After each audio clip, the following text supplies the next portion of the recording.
एक समय की बात है। पहाड़ों और नदियों से घिरे एक सुंदर गांव चंद्रपुर में एक गरीब बांस कारीगर रहता था। उसका नाम था हरिदास। वह अपने हाथों से इतनी सुंदर बांसुरी, टोकरियां और सजावटी सामान बनाता था कि दूर दूर के गांवों से लोग उसकी कला देखने आते थे।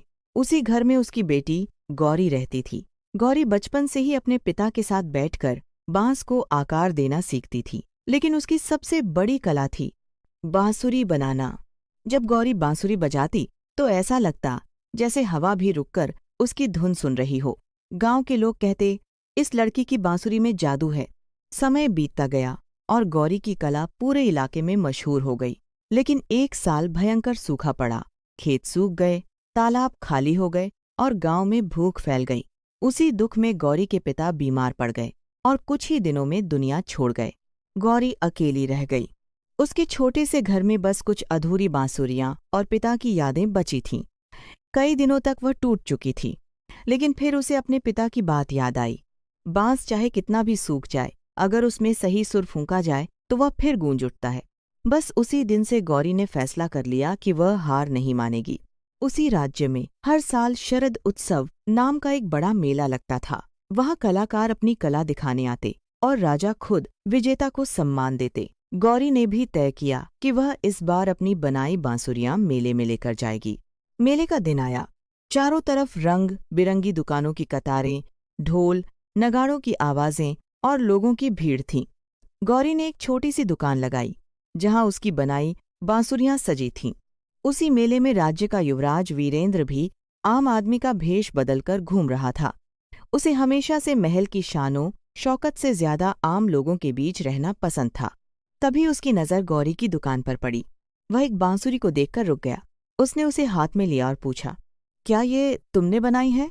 गौरी मुस्कुराई, जी, और इसमें जो धुन है वो भी मेरी है। वीरेंद्र ने बांसुरी बजाने की कोशिश की, लेकिन कोई सुर नहीं निकला। गौरी हल्का हंस पड़ी। फिर उसने वही बांसुरी लेकर बजाई। जैसे ही धुन गूंजी, पूरा माहौल शांत हो गया। बच्चों की आवाजें थम गईं, पक्षी पेड़ों पर आ बैठे और हवा तक धीमी हो गई। वीरेंद्र उसकी कला देखकर मंत्रमुग्ध रह गया। उस दिन के बाद वीरेंद्र बार बार गौरी से मिलने आने लगा। कभी वह उसकी मदद करता, कभी घंटों उसकी धुन सुनता। धीरे धीरे दोनों के दिल एक दूसरे के करीब आने लगे। एक शाम नदी किनारे वीरेंद्र ने कहा, गौरी, मैं तुमसे प्यार करता हूँ। गौरी चौंक गई। यह मुमकिन नहीं है। तुम एक राजकुमार हो और मैं एक साधारण कारीगर की बेटी। लेकिन वीरेंद्र ने कहा, दिल इंसान का होता है, ऊंच नीच का नहीं। दोनों का प्यार गहराता गया। लेकिन महल में जब रानी को इस बात का पता चला तो वह बहुत क्रोधित हुई। उन्होंने कहा, एक साधारण लड़की कभी इस राज्य की बहू नहीं बन सकती। रानी ने अपने मंत्री भैरव को आदेश दिया कि किसी भी तरह गौरी को युवराज से दूर किया जाए। भैरव बहुत चालाक आदमी था। उसने गांव में अफवाह फैला दी कि गौरी की बांसुरी में काला जादू है और उसी जादू से उसने युवराज को अपने वश में किया है। धीरे धीरे गांव वाले भी गौरी से डरने लगे। एक रात कुछ लोग उसके घर के बाहर आकर चिल्लाने लगे, जादूगरनी गांव छोड़ दो। गौरी डर गई। तभी वीरेंद्र वहां पहुंचा और सबको रोक दिया। लेकिन रानी अब भी नहीं मानी। उन्होंने गौरी के सामने एक शर्त रखी, अगर तुम सच में खास हो तो 7 दिनों के अंदर ऐसी बांसुरी बनाओ जिसकी धुन सुनकर पत्थर भी पिघल जाए। पूरा राज्य यह सुनकर हैरान रह गया। यह नामुमकिन था, लेकिन गौरी ने चुनौती स्वीकार कर ली। वह दिन रात मेहनत करने लगी। जंगलों में जाकर खास बांस ढूंढती, नई धुनें बनाती और घंटों अभ्यास करती। कई बार उसकी बांसुरी टूट जाती, कई बार सुर बिगड़ जाते। इसी बीच भैरव चोरी छिपे उसकी मेहनत खराब करने लगा।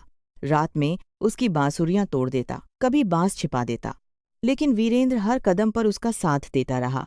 छठे दिन गौरी पूरी तरह टूट चुकी थी। उसी रात उसे सपना आया। उसने देखा कि उसके पिता मुस्कुरा रहे हैं। उन्होंने कहा, सच्चा संगीत हाथों से नहीं, दिल से निकलता है। सुबह होते ही गौरी जंगल के सबसे पुराने बरगद के पास गई। वहां उसे एक चमकता हुआ सुनहरा बांस मिला। उसने उसी बांस से नई बांसुरी बनाई। 7वें दिन पूरा दरबार जमा था। रानी, मंत्री, सैनिक और हजारों लोग वहां मौजूद थे। गौरी ने आंखें बंद कीं और बांसुरी बजानी शुरू की। जैसे ही धुन गूंजी, महल में रखा पत्थर का विशाल दीपक धीरे धीरे पिघलने लगा। लोगों की आंखों से आंसू बहने लगे, पेड़ों से फूल गिरने लगे और पूरा महल उस मधुर संगीत से भर गया। सभी लोग हैरान रह गए। रानी भी समझ गई कि गौरी में कोई जादू नहीं, बल्कि सच्ची कला और पवित्र दिल है।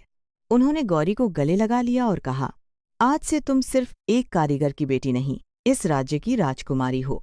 कुछ समय बाद गौरी और वीरेंद्र की शादी पूरे राज्य में धूमधाम से हुई। गौरी ने महल में एक संगीत विद्यालय खोला, जहां गरीब बच्चों को मुफ्त में संगीत सिखाया जाने लगा।